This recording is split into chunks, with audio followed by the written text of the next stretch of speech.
हमने लगातार अलग अलग तरीके से दिखाया आपको और जनता को प्रेरित करवाया कई तो ऐसी जन समस्या जो कि सरकार तक हमने पहुंचाई, मगर हम बात करेंगे आज क्राइम जैसे मामले को लेकर कि उस पर प्रशासन किस तरीके से काम करता है और आज की नवयुवा जनरेशन है वो किस तरीके से क्राइम को अंजाम दे रही है, तो उसकी रोकथाम के लिए बात करेंगे। मगर उससे पहले मैं बता दूं कि महिला जो एक घर की बेटी भी होती है, एक घर की बहू भी होती है और एक घर की सास भी होती है। ना जाने कितने रूप महिला के होते हैं।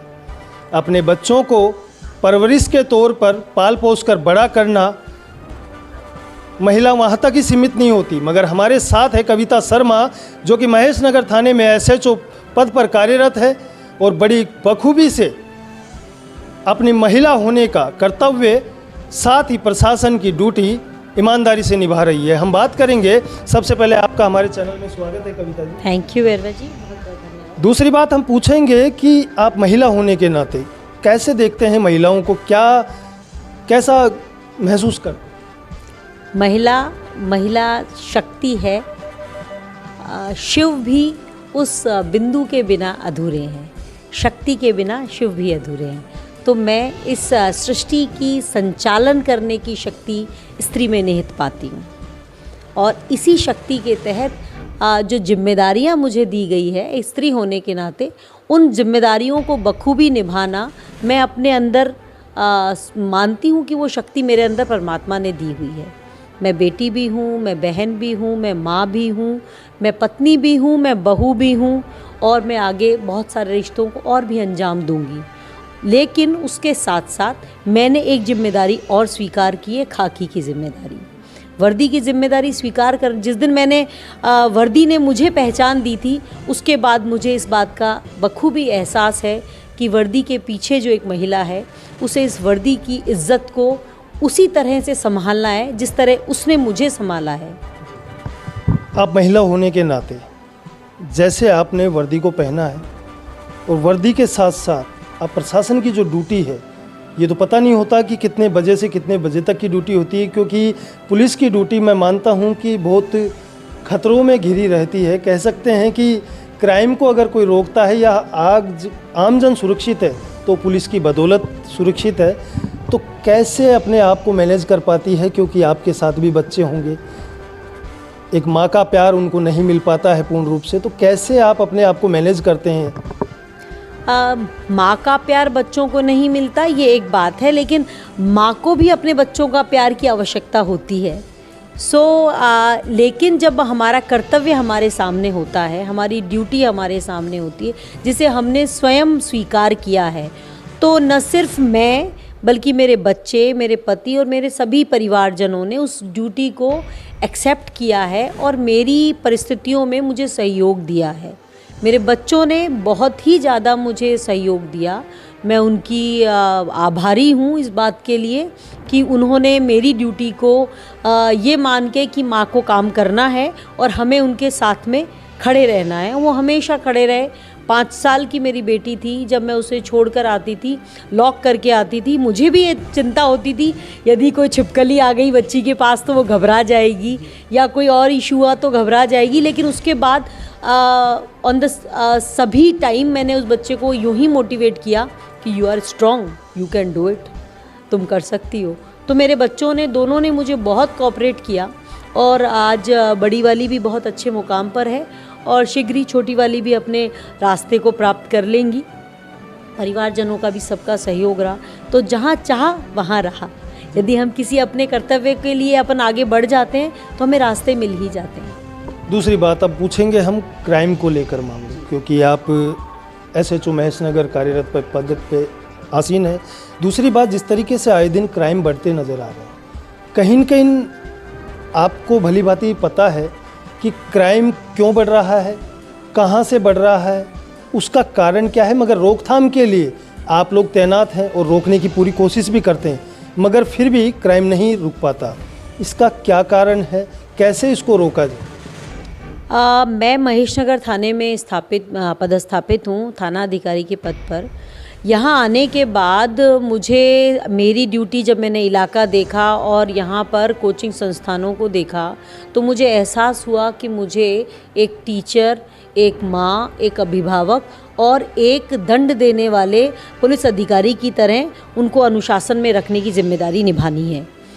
यदि मैं इन बच्चों को जो अपने परिवार से यहाँ पर आकर अपनी जवानी की मस्ती में भूलकर, अपनी पढ़ाई को भूलकर जो ये शैतानियाँ कर रहे हैं, जो अपराध के दायरे में आती हैं, यदि मैंने इनको एक ही तरह से देखा तो ये जल्दी ही किसी क्रिमिनल की कैटेगरी में आ जाएंगे। और जिनके खिलाफ, तो मुझे ये बात का जब एहसास हुआ तो मैंने बच्चों से काउंसलिंग करना शुरू किया। जब भी मेरे पास कोई पढ़ा लिखा बच्चा आता है और किसी छोटे मोटे अपराध में आता है, किसी से गाली बोल दी, किसी को थप्पड़ मार दिया, इस तरह के छोटे बात पिटी ऑफेंसेस में वो मेरे पास मुलजिम बनकर आता है, तो मैं ज़रूर उससे बात करने की कोशिश करती हूँ, समझाने की कोशिश करती हूँ कि तुमने क्यों किया, क्या तुम्हारा धरातल है और तुम्हें क्या बनना है, उसके बारे में उससे बात करती हूँ। अक्सर मैंने ये पाया कि बच्चों को रियलाइज़ होता है कि एक थाने पर वर्दी में बैठा अधिकारी जब उनसे इस तरह की बात करता है जिसकी वो अपेक्षा नहीं करते, तो वो तुरंत रियलाइज़ कर लेते हैं that we are on fault and we will never do it, हम दोबारा नहीं करेंगे। तो मुझे ऐसा, जब मैं किसी से बात करती हूँ और बच्चे को ये रियलाइज़ मैं महसूस करती हूँ कि वो पश्चाताप कर रहा है, तो मुझे बहुत सेटिस्फैक्ट्री होता है। बच्चों की गलती से ज़्यादा मैं पेरेंटिंग की गलती मानती हूँ इसको, कि बच्चों को हमने बच्चे बड़े किए, घर में पैदा हुए, उनकी स्कूलिंग में क्या हो रहा है, बच्चा क्या पढ़ के आ रहा है, किन दोस्तों के साथ में रह रहा है, क्या देख रहा है मोबाइल में, कैसी संगत है, उसकी मानसिकता क्या है, कहाँ उठ बैठ रहा है, किस तरह से देख रहा है, ये हमने नोटिस नहीं करते, जो हमारी जिम्मेदारी है। बच्चे का पढ़ना, उसका कैरियर में आगे बढ़ जाना बहुत ज़्यादा बड़ी बात नहीं है बनिस्बत इसके कि वो एक सुसभ्य और सुसंस्कृत नागरिक बने। पढ़ना हर किसी बच्चे का ज़रूरी नहीं है वो अधिकारी बन पाए, या ज़रूरी नहीं है वो 90% हासिल कर पाए और IIT क्रैक कर पाए, या IAS क्रैक कर पाए, या PMT क्रैक कर पाए। पर हमारी और पुलिस अधिकारी की ये जिम्मेदारी इसलिए ज़्यादा हो जाती है कि हम यदि हमने ज़्यादा दंड दिए और लोगों को रोक नहीं सके, उन बच्चों को जो अगली पीढ़ी है, तो हमारे लिए वो एक और सिरदर्द बन जाएगा, और वो ग्रुप में बना हुआ सिरदर्द हमारे लिए बहुत परेशानी का कारण होगा। बच्चियों के साथ भी यही इशू है।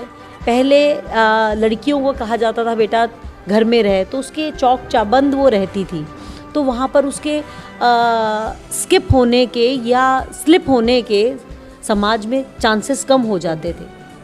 आज जब वो बच्ची घर से बाहर निकलती है, बाहर निकल के चकाचौंध में आती है, गांव से निकली हुई बच्ची यहाँ की चकाचौंध में आती है, तो वो बहुत बार रास्ता चूक जाती है, और उस चूके हुए रास्ते को संभालने के लिए कोई ना कोई, कभी तो उनमें कॉन्फिडेंस की कमी होती है कि वो छोटी मोटे जो क्राइम कर रहा है कोई उसके साथ, उसके लिए वो खुल के बोल नहीं पाती हैं और सहन करती रहती है, और एक बड़ी घटना हो जाती है।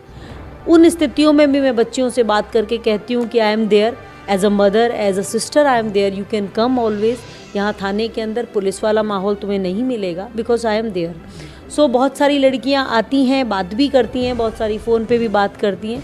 दे feel comfortable when they see me here.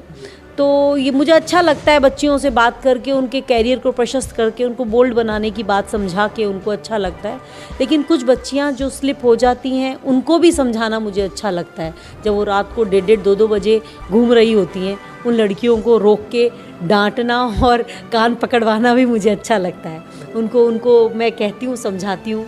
कई बार बच्चियाँ कहती हैं मैम प्लीज़ मम्मी को फ़ोटो मत भेजो, और मैं कहती हूँ बस मैं सिर्फ यही करूँगी और कुछ नहीं। कहीं न कहीं आप एक माँ होने के नाते जब उन बच्चों को देखते हो तो माँ की फीलिंग तो आपको कहीं न कहीं आती होगी। बिल्कुल 100%। मुझे अक्सर ये 17-18 साल के बच्चे मुझे मेरे बच्चों की तरह ही लगते हैं, जो कई बार जानबूझ के गलती करते, कई बार ज़िद में गलती करते हैं, और कई बार मूर्खता से गलती करते हैं। अगर हम अभी लगातार क्राइम पे बात कर रहे हैं, तो जिस तरीके से क्राइम बढ़ोतरी हो रही है, मगर हम युवाओं को जो कहें कि लड़कों को ज़्यादातर इन्वॉल्व कर दिया जाता है केसों में, मैंने देखा है कई बार कि लड़के की वजह से ये हुआ है, मगर लड़की कहीं न कहीं नहीं हो पाती उसमें। क्योंकि मैं ज़्यादातर देख रहा हूँ, अभी वर्तमान की बात करें तो शायद आपको ज़्यादा पता होगा, तो कैसे देखते हैं क्या लड़के की गलती होती है या लड़कियाँ की भी गलती? समाज के अंदर ये आप बिल्कुल ठीक कह रहे हो कि अभी जैसे, लेकिन हम अब इस चीज़ में बदलाव कर रहे हैं। जैसे कल कोटपा के मामले हुए हुक्का बार के अंदर, तो लड़कियों के ऊपर चालान किए गए। If they are doing wrong, यदि वो बहुसंख्यक जब गलत होने लगेंगी तो नेचुरली कार्रवाई होगी उन पर भी। लेकिन अभी समाज की स्थिति ये है कि आज भी लड़कियां थोड़ा सा साइड में रहती है क्राइम की सिचुएशन में। यदि 80% क्राइम मेल डोमिनेटिंग है तो 20% है, जो बहुत बढ़ गया है। मैं ये भी एक्सेप्ट करती हूँ कि जहाँ 0% था, महिलाएं क्राइम में होती नहीं थी इन्वॉल्व, वो 20% तक बढ़ गया है। यदि यही रफ्तार रही तो बहुत जल्दी इस रास्ते को भी वो पकड़ लेंगी और इस कहें कि लड़कों की संख्या कम हो जाएगी, औरतें सबसे ज़्यादा। ये संस्कार की बात है। इट्स डिपेंड ऑन संस्कार कि आपने बच्चों को किस तरह से संस्कारित किया है। क्या सिर्फ आपने पैसा कमाने के लिए उनको आगे बढ़ाया है? क्या आपने सिर्फ उनको एक पैसा कमाने की मशीन बनाना सिखाया है, या उनको सिर्फ पॉर्न मूवीज़ देखने के लिए मोबाइल उपलब्ध करवाएं? आपने चेक नहीं किया वो क्या कर रहे हैं बच्चे। यदि वो इस तरह की हरकतें करेंगे, एक 13 साल का बच्चा यदि पॉर्न मूवीज़ देख रहा है, तो मुझे इसमें कोई वो बड़ी बात नहीं नज़र आएगी कि वो कुछ दिनों बाद रेप करेगा। तो यदि हम इन सब चीज़ों पे यदि कंट्रोल नहीं कर सकेंगे, संभाल नहीं सकेंगे, पेरेंटिंग ठीक नहीं कर सकेंगे, और पुलिस को एज अ पेरेंट भी चीज़ों को संभालना होगा। इन चीज़ों को काउंसलिंग के दौरान के तहत या कुछ मीटिंग्स के तहत बच्चों के साथ वार्ताएं करके, टीनेजर्स के साथ बात करके, उनकी मनोवैज्ञानिक समस्याओं को समझ के। मगर अभी पीजी की हम बात कर लेते हैं, क्योंकि जिस तरीके से कोचिंग सेंटरों की तादाद बढ़ती जा रही है, तो पीजियों की तादाद भी बढ़ती जा रही है। लड़के लड़कियां यहाँ पर एक साथ कहीं कहीं पीजियों में रहना पसंद करते हैं, कई रूम खुलाकर रहना पसंद करते हैं। मगर हमने ज़्यादातर देखा है तो पीजियों में ज़्यादा हो गया। मगर जो माहौल आपने अभी बताई दिया, तो ये पेरेंट्स इनके क्यों नहीं ध्यान दे पाते? जब इनके साथ कोई दुर्घटना घटती है या हादसा होता है तो उल्टा पुलिस को आके ये लोग डांटते हैं। जबकि मेरी भाषा में अगर मैं बात करूँ तो पत्रकार होने के नाते मैंने एक सच्चाई देखी है कि पुलिस प्रशासन रात दिन एक अथक मेहनत करता है, मगर हम जब वो अच्छा करता है तो उसको कहीं न कहीं आगे नहीं दिखाते, और जब वो गलत करता है तो उसकी हर प्रक्रिया को पकड़ के तुरंत उसको वायरल करने की सोचते हैं। तो कहीं न कहीं मैं इस चीज़ को भी गलत मानता हूँ, ये ऐसा नहीं होना चाहिए। मगर मेरे जो कुछ सिद्धांत हैं वो असूल रहे हैं कि मैं अच्छे करने वालों को आगे बढ़ाऊँ और गलत करने वालों को वहीं साइड कर दूं, जिससे उसकी गलतियां वो दोबारा ना कर सके। तो जो पेरेंट्स हैं उनको क्या समझाना चाहेंगे कि अपने बच्चों पर किस तरीके से दें? मैं बिल्कुल उनको ये समझाना चाहूँगी कि बच्चों को एक अंधी दौड़ में आगे मत बढ़ाएं। बच्चे को चेक करें कि क्या बच्चे को बाहर भेज के कोचिंग कराने से बच्चा कहीं स्थापित हो जाएगा। कहीं ऐसा तो नहीं है कोचिंग की इस भाग दौड़ के अंदर बच्चा नकल के पेपर लेने भाग रहा है, चीटिंग, ये नकल माफियाओं के हत्थे चढ़ रहा है, क्योंकि वो बच्चा नासमझ है। अभी तक वो 17-18 साल का बच्चा हुआ है, उसे समझ नहीं है इतनी। उसके पास कोई अभिभावक होने चाहिए जिनसे वो गाइडलाइंस ले सके। उसकी उम्र के ही बच्चे उसके आसपास है, या फिर कुछ अपराधी किस्म के लोग हैं जो लोग उन्हें अपना टारगेट बनाते हैं। तो मैं इस बारे में बहुत स्पष्ट हूँ कि पेरेंट्स को बच्चे की हर गतिविधि के बारे में नॉलेज होनी चाहिए। उन्हें पता होना चाहिए कि हमारा बच्चा ऐसा बिहेव क्यों कर रहा है। यदि वो ठीक से बात नहीं कर रहा, ठीक से उठ बैठ नहीं रहा, उसके कपड़े पहनने का, उठने बैठने का सलीका बदल गया है, अचानक रेंटल कारों पे रात रात को घूम रहा है, तो क्यों ऐसा हो रहा है? और ये पैसा कहाँ से आ रहा है? उसके पास कहाँ से आ रहा है? उसने कहीं चोरी के मोबाइल तो चोरी नहीं कर रहा, वो कहीं चैन स्नैचिंग की वारदातों में तो नहीं अटक गया है, मोबाइल मोटरसाइकिलें तो नहीं उठा रहा। बच्चे की लाइफस्टाइल को चेक करना ये पेरेंट्स की जिम्मेदारी है। बाकी लोग भी ये काम कर सकते हैं, पुलिस या कोई अन्य अधिकारी भी, लेकिन ये बेसिक रिस्पॉन्सिबिलिटी, क्योंकि हम एक बच्चे से, जैसा मैं अपने बच्चे के साथ, वो मेरे पास एक बच्चा है जिसकी मुझे एक की जिम्मेदारी है, लेकिन पुलिस के पास बहुत सारे बच्चे हैं जिनको बहुतों को संभालना है हमें। तो उस 1-to-1 की जो जिम्मेदारी है उसे वो संभालें। यदि कोई ज़रूरत पड़ती है तो हमसे मदद लें, काउंसलिंग की ज़रूरत पड़ती है और काउंसलर से मदद लें, किसी भी तरीके से अपने बच्चे को संभालें। स्वतंत्रता दिवस पास में है, पुलिस प्रशासन की तैयारी तो अलग ही रहती है, मगर युवाओं को और छात्र छात्राओं को क्या संदेशा देना चाहेंगे इस 15 अगस्त के उस पर? मैं संदेशा देना चाहूँगी, भारत को भारत की तरह समझे। भारत जो उजाला की तरफ ले जाता है, अंधेरे से उजाले की तरफ ले जाता है। यहाँ कोई एक धर्म नहीं है, हम सभी भारत माँ के सपूत हैं और भारत माँ के लिए ही हम सब लोग खड़े हैं और उसी की छत्र छाया तले इस संविधान को हम लेकर आगे बढ़ रहे हैं। संविधान किसी एक के लिए नहीं है, सर्वजन हिताय संविधान है। तो जहाँ गलत है वहाँ उसके लिए आवाज़ उठाना और जहाँ हम सही हैं उसके लिए भी आवाज़ उठाना कि मैं सही हूँ, और जहाँ मैं गलत हूँ उस गलती को स्वीकार करना कि मैं गलत हूँ। अपने किसी तरह के जो दिमाग के अंदर हमारे अवधारणाएं बनी हुई है, उन अवधारणाओं को तोड़ना, सत्य को स्वीकार करना, यही भारत की मूल अवधारणा है। स्वतंत्रता दिवस की आप सबको बहुत बहुत शुभकामनाएं। तो ये थे हमारे साथ कविता शर्मा, और मैंने बताया कि जिस तरीके से हम लोगों ने बात की कि एक माँ को लेकर, माँ की ममता को लेकर जिस तरीके से अनेक रूप होते हैं एक महिला के, उसी प्रकार महिला सजग और अपनी हिम्मत और काबिलियत के तौर पर कहें कि उस मुकाम को तो हासिल करती है, मगर बखूबी अपने परिवार और जिस परिवार में वो बंधी है उस परिवार के बंधन को भी बड़े आसानी से निभाती है।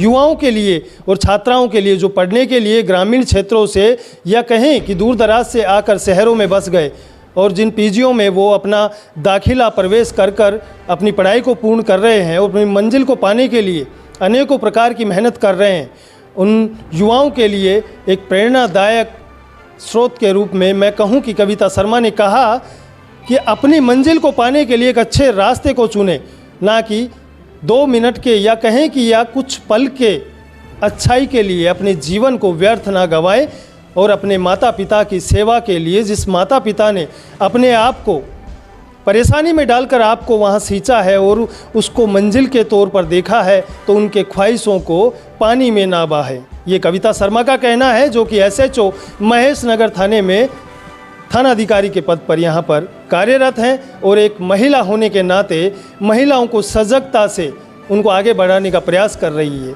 इनका कहना है कि महेश नगर वासियों के लिए भी स्वतंत्रता दिवस की सभी प्रदेशवासियों को हार्दिक शुभकामनाएं इनकी तरफ से, और दापिंग सिटी न्यूज़ की तरफ से भी सभी प्रदेशवासियों को हार्दिक शुभकामनाएं। सब एक साथ रहें, मिलकर रहें और भाईचारे के साथ रहें, यही हमारी शुभकामनाएं हैं आप सभी को। देखते रहें दापिंग सिटी न्यूज़। सुभाष बैरवा के साथ, जयपुर।